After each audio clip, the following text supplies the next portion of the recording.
What up? What's going on? It's Wednesday. We made it to Wednesday, y'all. It's hump. It's a hump day, and we got a lot to talk about. It is hump day, and we got a lot to talk about. First and foremost, are the Padres teasing us, right? Bleacher Report has released a ton of lists. I got to get to these lists. These lists are some of the lists are accurate. Some of the lists are debatable. That's what we're all here for, to debate this thing. And I want to talk about the Padres double play the Padres. I want to talk about the Dodgers double play last night to end the game, and why when people say it's luck, I'm going to tell you about dynasties and why luck is the illusion of the dynasty, right? So, as usual, I tell everybody when we start the show, we got to do a couple things. One, we got to encourage people to come to the John Browner podcast at gmail.com. If at any point you have something you want to say to the show or say on the show that you don't want to put in the chat, or you have a suggestion, or you want to just talk about something long form that's too big for the chat, right? Feel free to go to the John Browner podcast at gmail.com and drop all that information in there, man. Or if you have a complaint, drop that information in there too. That's what it's for. 2, as we continue to road to 500. We are on the road to 500, baby. We're getting there. We're getting subscribers. And as I ask that you continue to like, share, and subscribe to the show. Whether you're watching on Facebook, whether you're watching on YouTube, Twitch, Kick, or X, I ask that you subscribe to the show. And if you don't have time to subscribe to the show because it's a moving program, feel free to subscribe to the podcast over on iTunes, the John Browner Podcast on iTunes. There's also a merch shop. This hat is not available there. I'm going to try to fix that. But head over to the merch shop, the John Browner Podcast store on Shopify. So lots of shirts, lots of stuff over there. Get in there, buy some. I'd appreciate it. That's how we support the show, because none of this is free. My computer's blinking right now because it's telling me I got a storage issue, which I get this like once a month, and then I just got to delete everything. But it's every time. Well, listen. Do you have this computer problem too? I feel like an infomercial is about to break out. Every time every month, either Apple updates something, Chrome updates something, and so then everything starts to go chaos. Things start to not open. Things to start to open slowly. Things that used to work just fine stop working just fine. That's the quagmire I'm in now with the current computer that I have. I would like to get a new computer, a desktop computer. But I just got a brand new iPad a couple years ago. And that iPad is what crashed on me at the races. So I can't even use this particular software. I've emailed them about it. I can't even use this particular software to broadcast live because it drops Chrome when you're on an iPad or when you're on a cell phone.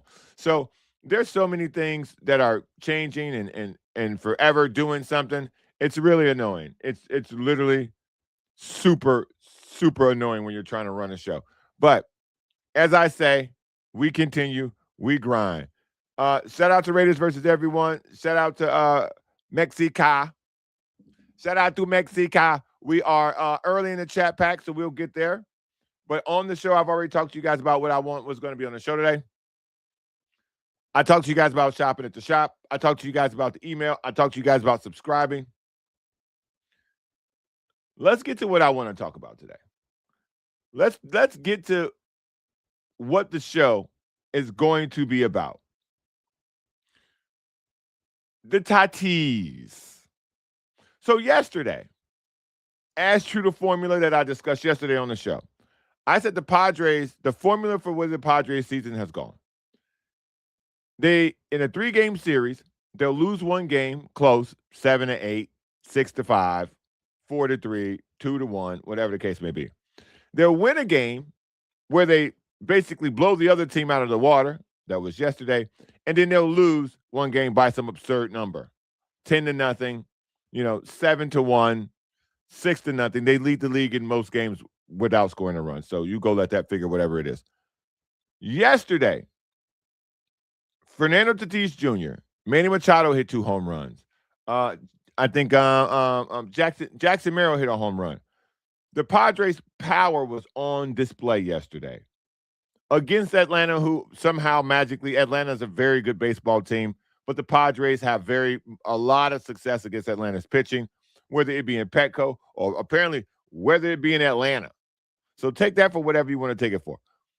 But the display of power yesterday, Tatis is now, hitting home runs. It appears to be around a rate of once a week. The home run he hit yesterday, I think it was like 451 feet, if I'm not mistaken. I don't know if they have the distance on these home runs, but yesterday Fernando Tatis Jr. hit the longest home run of the year. Like that ball was hit so far, they're going to steroid test him today.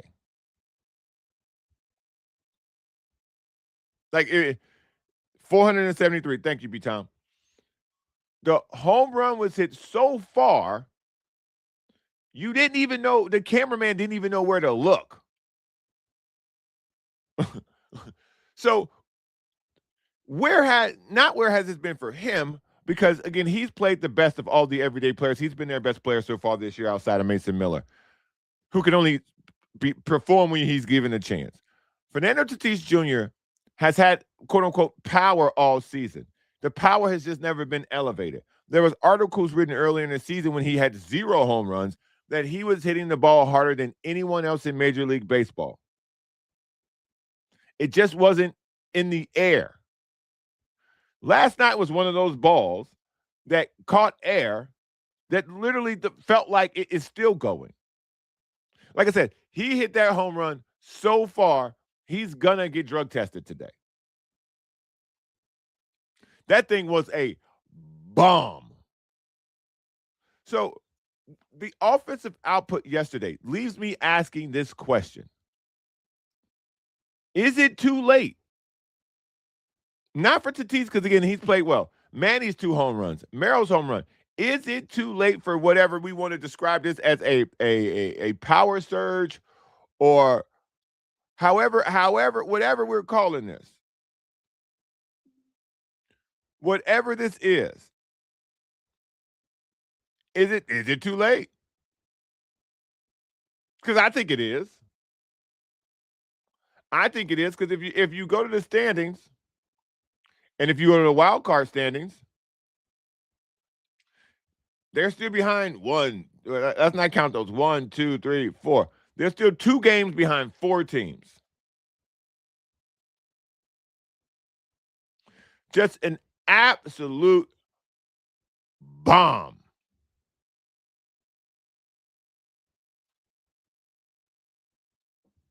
So as I'm watching this, as I'm seeing, because I don't watch a lot of games this year, because I just, they don't give effort. So why should I, make it an appointment to watch this ball? And I keep talking about this particular ball because these are the type of home runs that people were expecting from him.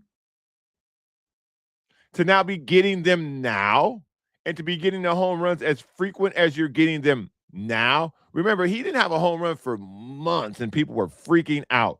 People stopped paying attention to the other things he was doing that made him a MVP conversation type of talent, not season talent. They were overlooking all the other stuff because he didn't hit home runs. Now you find yourself, he's hitting bombs. He's clearing the wall now. Manny's 2 home runs. I said this before. Manny's now at 202. If Manny's going to if Manny's going to hit in the low 200s, the power has to be there. You've got to swing for the fence, man. Same thing for Xander Bogaerts, who's really just more of a traditional hitter. And by the way, he was hitting 8th yesterday. He was hitting 8th. I don't want to say you'd be better off not playing him because of the money that you owe him, but he's hitting 8th.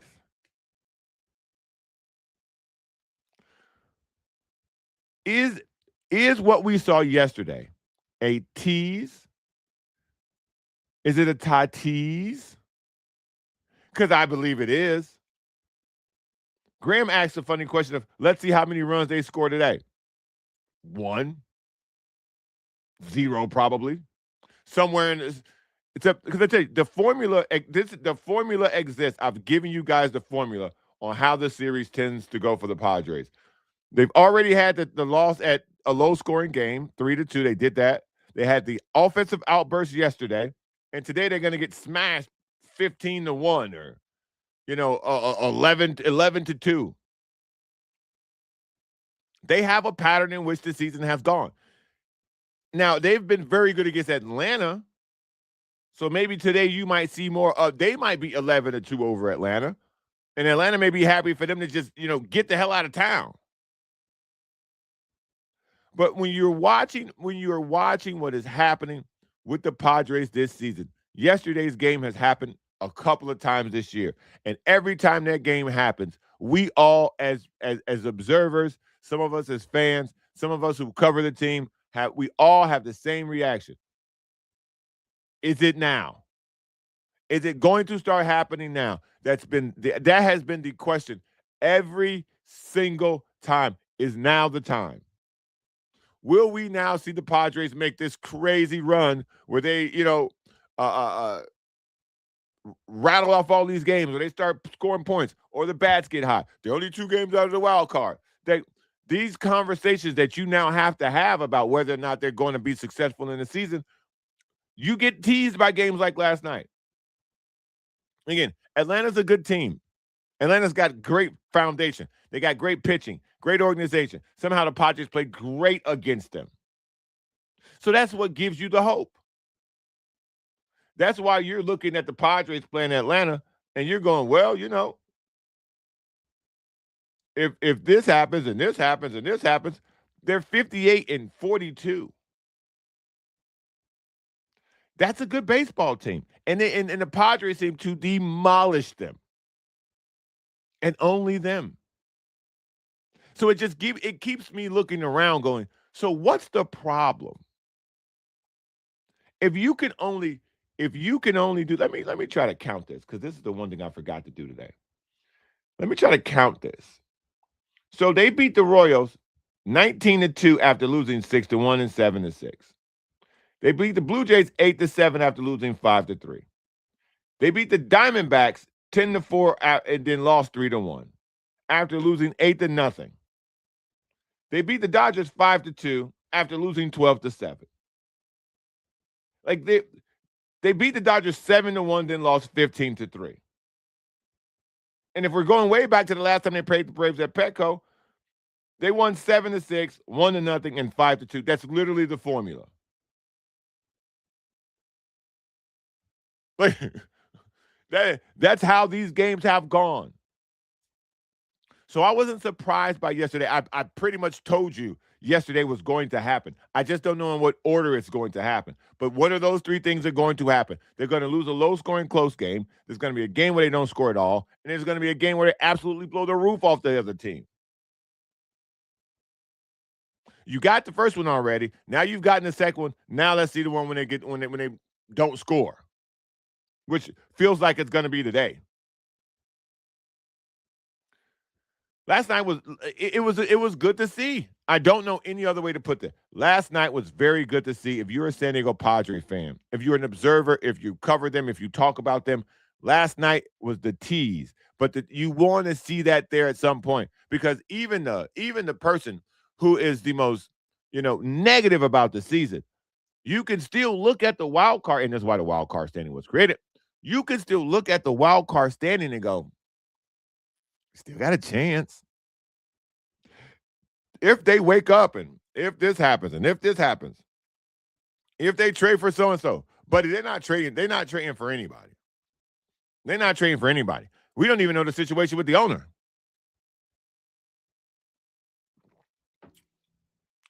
We're damn near, the summer's almost over. I was told by Major League Baseball this transaction would be in the clear by the end of the summer. We're literally almost at the end of the summer, and this is still, swinging in the wind. Do I believe it'll get through? Yeah, I believe it'll get through. I've never seen a purchase take this long. What they vetting? What are they waiting to vote on? Is it because it's 2 minorities? I don't know. I don't know what's taking Major League Baseball to approve this. They know they're heading for a strike next year. They know that there's a collective bargaining agreement that's going to be thrown in the mix next year.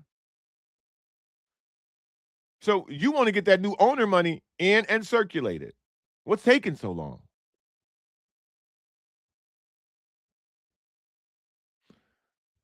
I'm just I these are questions you all have. Not that you voiced them to me, but you've thought these things, right? I'm not the only one. I'm not the only one going, what's taking so long for them to approve this?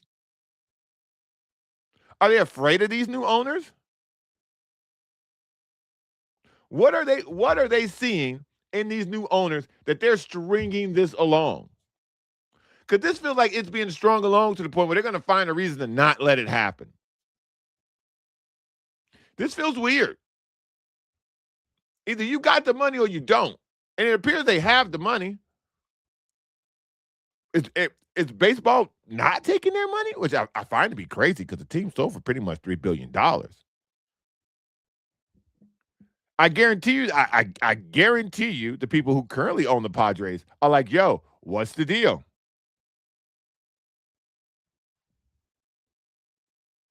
Affy, I don't think this is. I don't think this would be the reason. Affy says I hear it's because he's a majority investor in Fanatics and Tops. That ain't what would that have to do with it? How would that hurt anything? Were they going to give the Padres more baseball cards? Like, nah, bro. Nah, bro. There's more to this. There's more to this, and I don't like it. You have someone who has put the bid in to purchase the team. The team clearly feels as if something's hovering around it. It's this.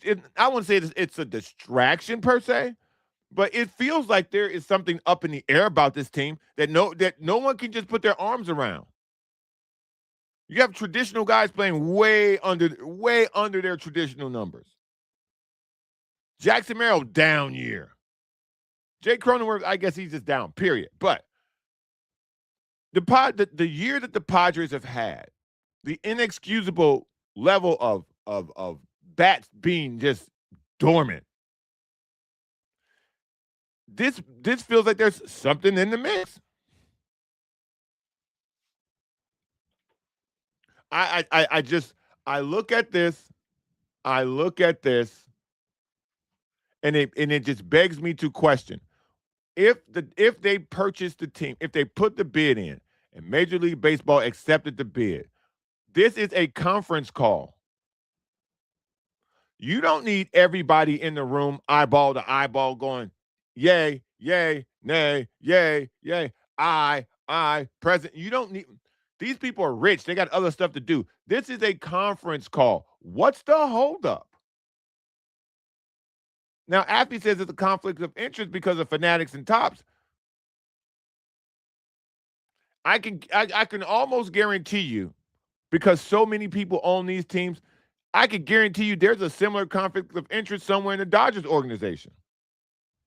I can guarantee you there's a conflict of interest in many organizations when it comes to their personal business mixing with the professional athlete, the professional aspect of the teams that they own. I don't think that conflict of interest, crosses. If they own the umpires union or something crazy like that, yeah, slow down there. You're gonna have to divest that. Like there's certain things that if you owned, I wouldn't want you owning the team. If you owned the science behind the balls and strikes, you got to divest that. You got to put that in a blind trust as long as you own the team, or you got to sell that. So that's been an issue for this team all season. That plays into the tease element of this. What's the whole? You teased us with the owner. You teased us with these awesome two new owners, two minority owners, a husband and wife, apparently deep in money, deep in philanthropy, people who appear to be able to impact the community on a grassroots level while also financially being able to support your current roster. What's the holdup? If I'm Major League Baseball, don't I want more minority owners? Don't I want more women with a voice in the sport? Don't I want more minority men owning teams that is primarily played by minority athletes? Isn't that what I want? If I'm Major League Baseball, isn't this the poster child for what I want going forward? What's the huh? But as I watch this team, maybe you're right, Affy. Maybe you are right. Maybe we need to relook at how I said this a while ago. You need to reimagine how you see Fernando Tatis Jr. when those home runs went dry. You need to reimagine how you take in his play as a baseball player. You may have to do the same thing for Jackson Merrill. There are very high hopes for Jackson Merrill. Defensively, Jackson Merrill has held up. Defensively isn't the issue. Defensively has never been the issue for Jackson Merrill. It's just not. I think the issue at this point for Jackson Merrill is 1,000% confidence. I don't think it's injuries. I think the idea about it being injuries. I think he's fine. Guy just came off an All-Star break. He's hitting home runs. He seems to be back in the swing of things. I think that we have put ourselves in a position because the season has been so bad that we are looking for any inch of hope to make this thing pull forward. And about once every other week, they give you what they gave you yesterday. Every now and then, just to keep you on the hook, they give you what they gave you yesterday. Utter power surge.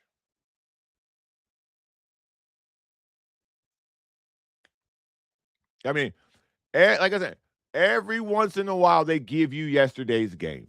That just pulls you right back in. Again, Tatis hit a bomb. Manny, double bomb. They beat another good team. So as I watched this and I watched this tease of an effort yesterday, I just hope that it continued, that effort continued. Graham, a lot of them are swinging at pitches out of the zone.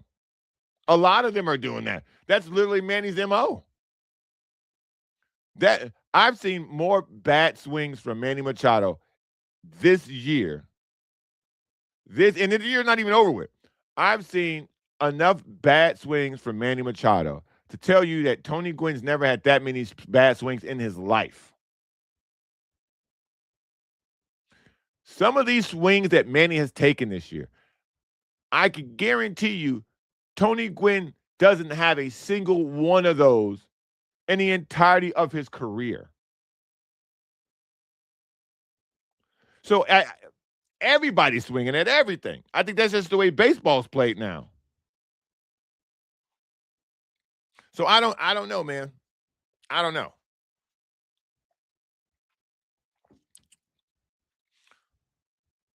Mexico says that I heard something along I heard something all those okay. Wow.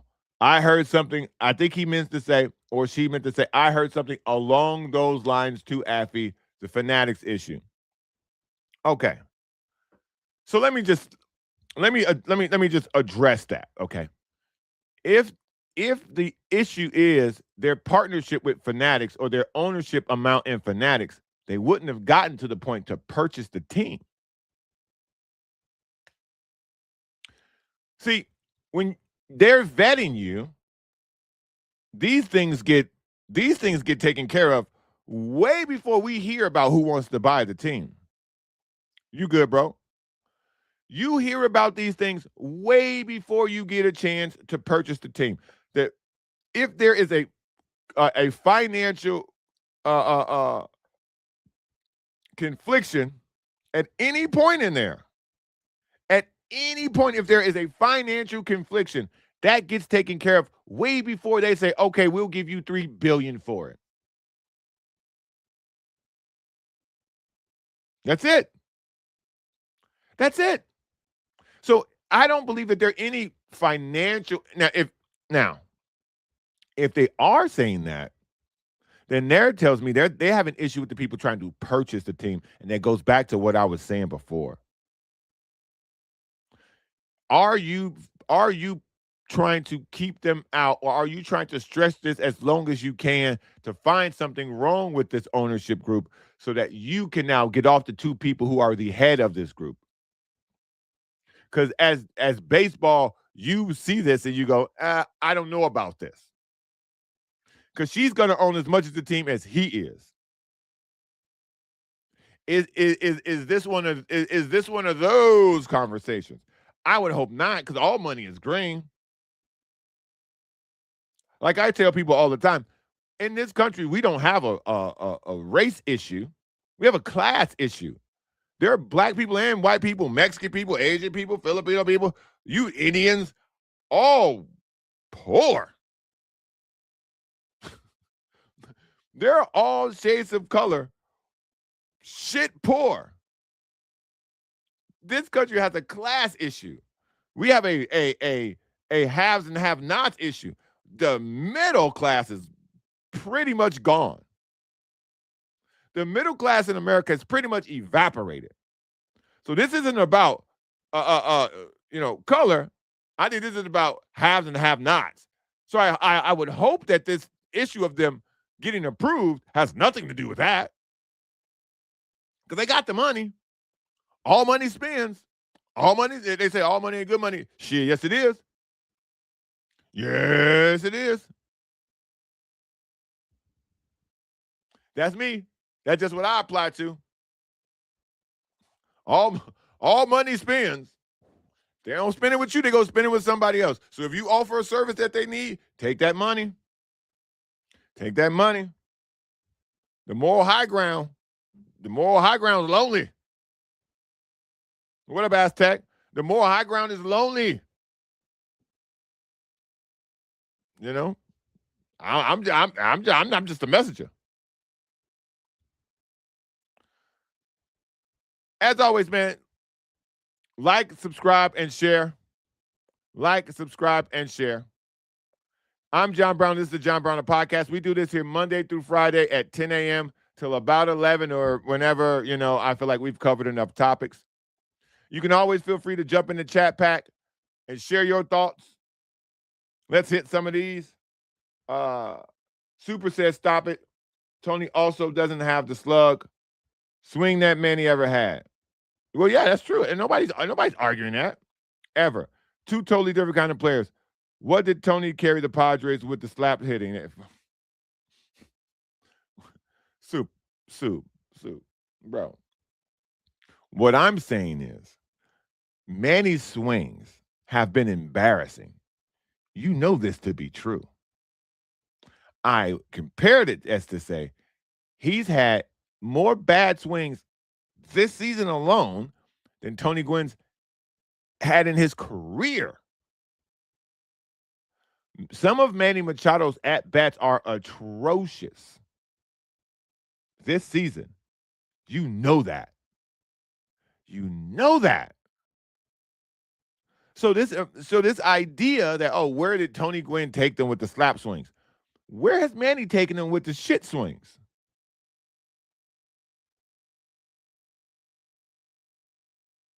And I also said that's the way baseball is played these days. So, welcome. Welcome. Now, the next topic I want to hit. Oh, wait, I said I would hit some of these. Okay. Let me see. Mexica says, well, okay, we talked about that already. This is Soup's argument about Manny hitting 220. Okay. Uh, Affy, I'm with you. Manny sucks this year. You know, we got to take it up with Soup, but I think Manny sucks. I'm with you, Affy. Graham says he needs better plate discipline. Swings too many pitches out of his zone. Yeah, and that's what started the snowball. This is why Soup freaked out.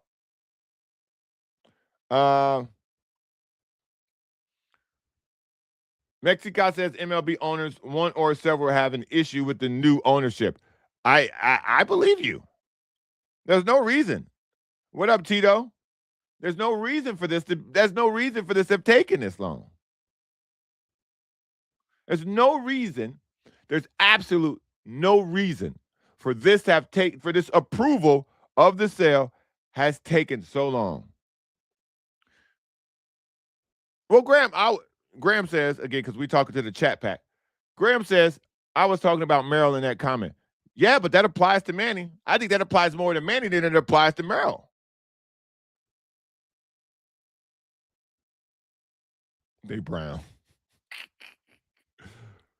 All right, like I said, we're here Monday through Friday. I'm John Brown. This is the John Browner Podcast. You can always message me on socials at the John Browner Podcast. You can email the show at johnbrownerpodcast@gmail.com. I want to move on to something else. So, Bleacher Report comes out with these lists, right? I'll share my screen with you so you can see some of the things about these lists. If my, again, like I said, my computer is giving me a lot of problems today. So, okay, there it is. So this is the BR's list of, this is their top 11, because I wanted you to see Shaq. This is their top 11 dunkers of all time. The dunkers, okay. Shaquille O'Neal, Clyde Drexler, Jason Richardson, Aaron Gordon, LeBron James is 7th, Sean Kemp is 6th, Blake Griffin 5th, Dominique Wilkins 4, Dr. J 3, Michael Jordan number 2, and Vince Carter number 1. Can we agree that that's a healthy list? I have zero problems with Vince Carter being the number 1 dunker of all time.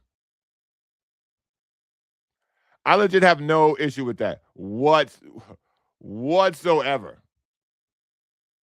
None. Zero. But they have another list. Okay? This next list is best shooters of all time. And I'm going to get to the list that pissed me off. This is their list of the top 10 shooters. I won't go through all 99 because that's ridiculous. This is their top 10 list of greatest shooters of all time. Kyle Korver, Dame Lillard at 9, Dirk Nowitzki at 8, Steve Nash at 7, Larry Bird at 6, Klay Thompson at 5, which I will get back to, Kevin Durant at 4, Ray Allen at 3, Reggie Miller at 2, and, there's no need to argue about who's number 1. My issue with this list in particular is Klay Thompson is number 2. Klay Thompson is number 2. And if you look on this list, Reggie Miller shot 39% from 3. Klay Thompson shoots 44% from the field.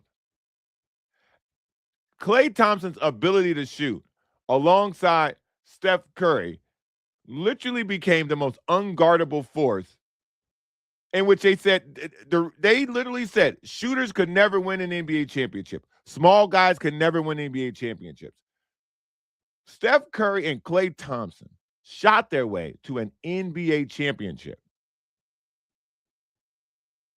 Like, they broke the mold. Steph Curry and Klay Thompson, more Steph Curry than Klay Thompson. That's why I think Klay Thompson is number 2. Klay Thompson and Steph Curry changed the way the NBA has played today. Today, they changed it. The NBA is a 3-and-D league now because of Steph Curry.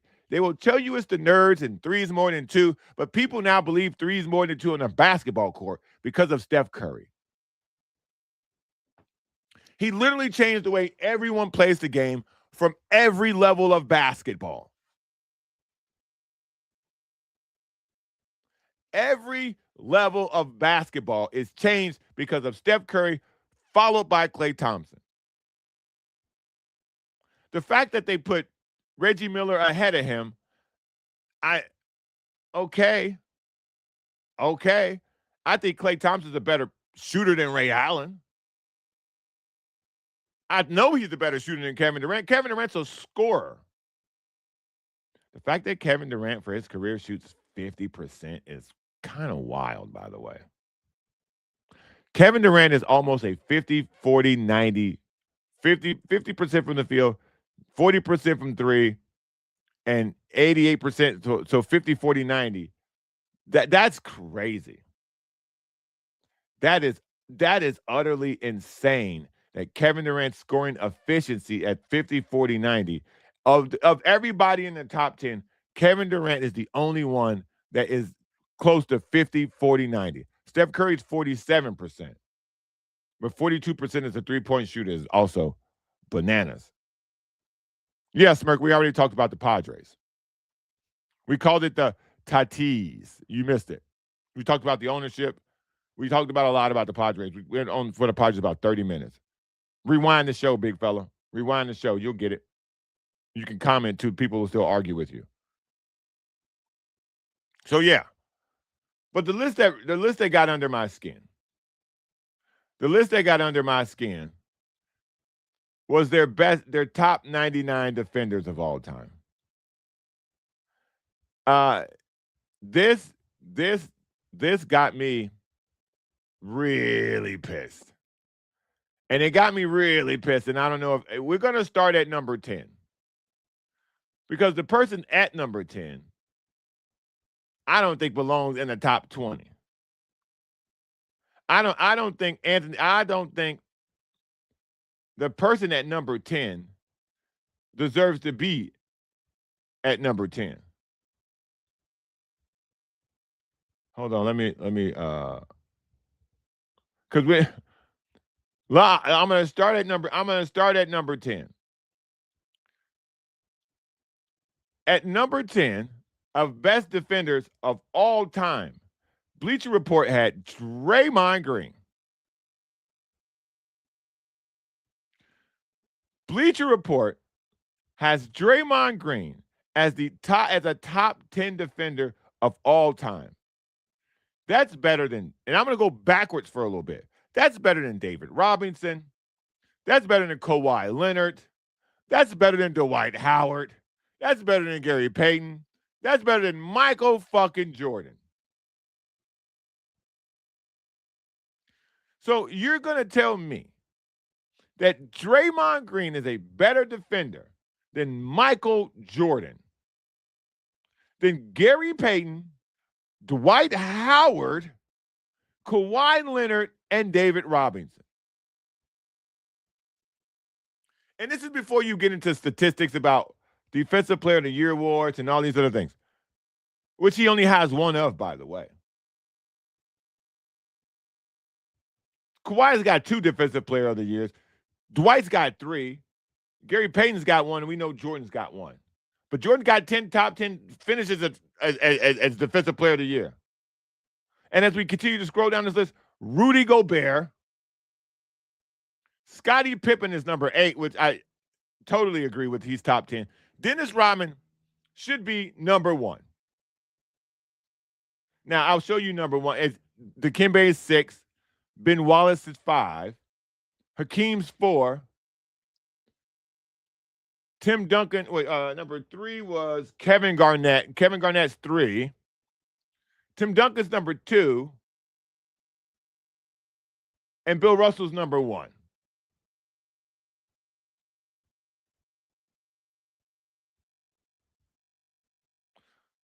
So,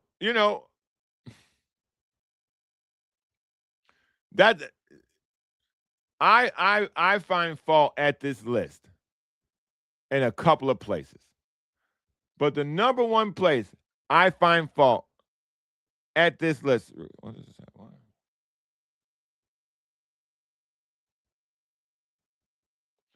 The number one place I find fault at this list is Draymond at 10. The number two place I find fault at this list is Dennis Rodman at number 7. Dennis Rodman at number 7 on this list feels criminal, man. It really feels like they're devaluing what Dennis Rodman was able to do in the NBA. Dennis Rodman is the greatest defender in the history of the NBA. Dennis Rodman is the same person who was out here defending Shaquille O'Neal in his prime. Nobody else was doing that. Uh-oh, what's happening here? Uh-oh. Ping pong. Uh-oh. Uh-oh. Can y'all hear me? Oh, this show's tanking. Uh-oh, hold on.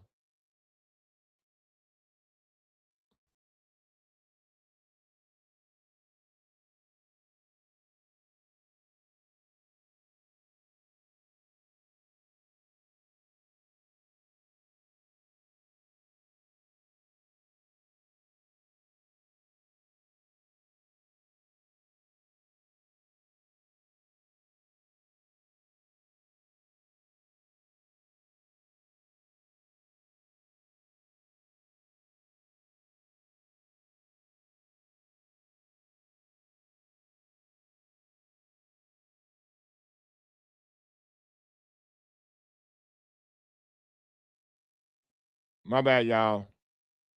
Okay, I think we back. All right.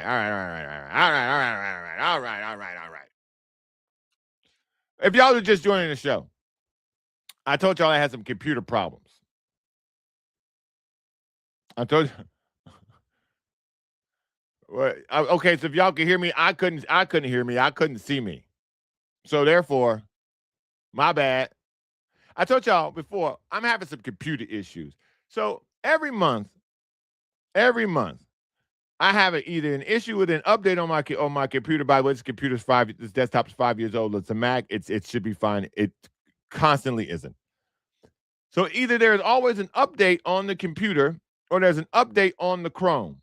And those two crossing every other week is like destroying the memory I have on this computer. So the nosedive you just saw the computer take, or maybe you didn't see it, but the nosedive this thing just took, whatever. But that's why I blacked out. I guess we'll call I blacked out. Oh. But yeah, man, the BR list. The BR's list is BS, bruh. There ain't nowhere in the world Dennis Rodman is the 7th best defender in NBA history. And I love Bill Russell for everything he did for the game of basketball, but Bill Russell is not the number one defender of all time. He's just not. When they talk about how Michael Jordan played against plumbers, Bill Russell literally played against plumbers.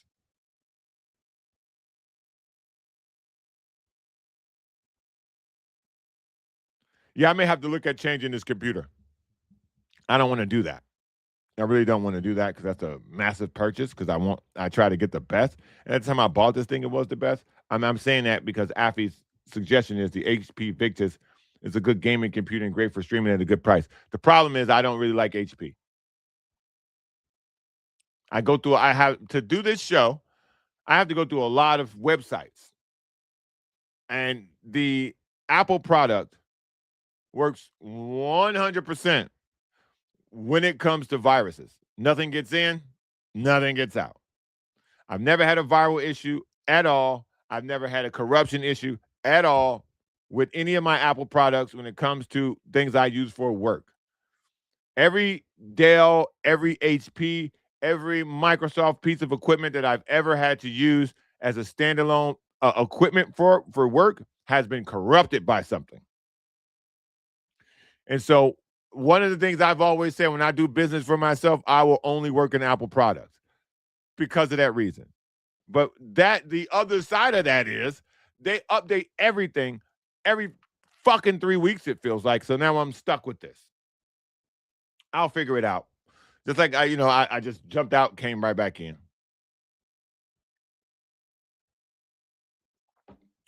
But yeah, man, the BR list is terrible. Took some of my anger out of it because the computer died. So now I start talking about the stupid ass computer. But nonetheless, Tim Duncan being 2, KG being like Dennis Rodman is a better defender than Kevin Garnett. He's got more championships because of it. He's got more. Dennis Rodman has cemented himself in more ways on the defensive end than Kevin Garnett ever has. And I love Kevin Garnett. I'm a massive Kevin Garnett fan. But their other 2 lists, top dunkers, Vince Carter, Michael Jordan, Dr. J, Dominique Wilkins, Blake Griffin. I'm okay with that top 5. Top 5 shooters, Steph Curry, Reggie Miller, Ray Allen, KD, Clay. I think Clay's number 2, but, you can argue up and down this list. If I put Klay Thompson in Reggie Miller's position, you get better numbers. I think Klay Thompson's the better shooter, more distance on his jump shot, can make clutch shots. Reggie Miller couldn't do anything off the dribble either. And Klay Thompson was a better defender, but we're just talking about shooting. I think Klay Thompson is a better shooter than Ray Allen, even though I would put Ray Allen at 3. I think Ray Allen at 3 is a good place for Ray Allen. We talked about KD's unbelievable efficiency of being 50, 40, 90 pretty much for his career, which is staggeringly good. So I think that makes him more of a scorer than it does of a shooter. But the defensive list is terrible, man. Jordan at 15, Kawhi at 12, Draymond at 10 just gives me a headache. It's partially embarrassing. But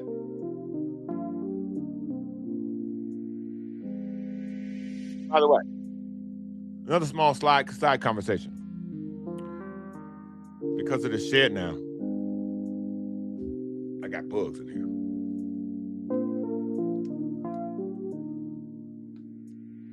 This thing is a bug zapper. When you see that red light on, it's killing season in here. But as I'm trying to swing at this thing, I'm just knocking shit over.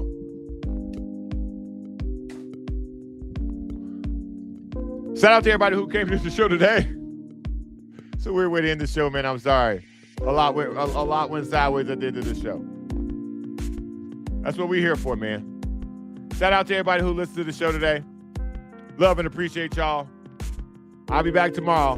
I'm going to kill this fly and clean out this cash. Peace.